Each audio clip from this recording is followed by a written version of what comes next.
I know a great deal about death. As a young missionary, I lived for many years in a country that was torn apart by war. In that time, 23,000 people died. Sometimes to get the mail, I would have to walk over a dead body. The beauty of man is destroyed by death. The hope of all men destroyed by death. In my family, it has been torn apart by death. My brother was killed when he was 6 years old. My father died in my arms in the middle of a field. And a few years ago, I preached the funeral of my sister. I know much about death, but death is too strong of an enemy to overcome. No matter how much you wrestle him, no matter how much you fight against him, no matter how much you live in self-denial that he is not going to knock on your door, know this, that he is coming for you. And there is nothing you can do about it.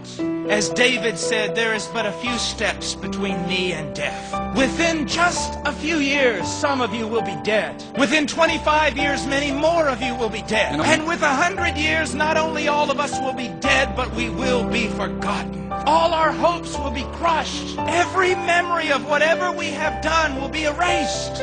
And of all creatures, we are most pitiful, because not only is death coming for us, we know it. You know it, and you know it. You do everything in your power to push it out of your thoughts. But he's coming for you, maybe even this evening. He's coming for your children, and there's nothing you can do. But there is one who has faced death head on.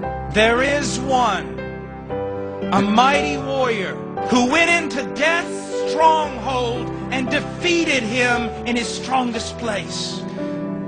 There is one who has overcome man's greatest enemy. His name is Jesus Christ, and he bore the sins of the world, and he died upon a tree, and he paid for the very thing that is the cause of our death.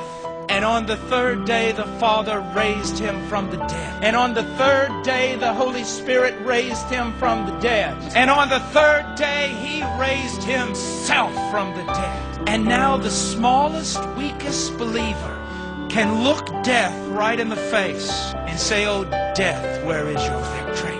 Grave, where is your sting? Sin, where is your power? You who have devoured nations, you will devour no more." You see, the gospel is good news, great news. God is crying out to you about it. Did not Paul the apostle himself say, "I am pleading with you, but it is though God is pleading with you through me"?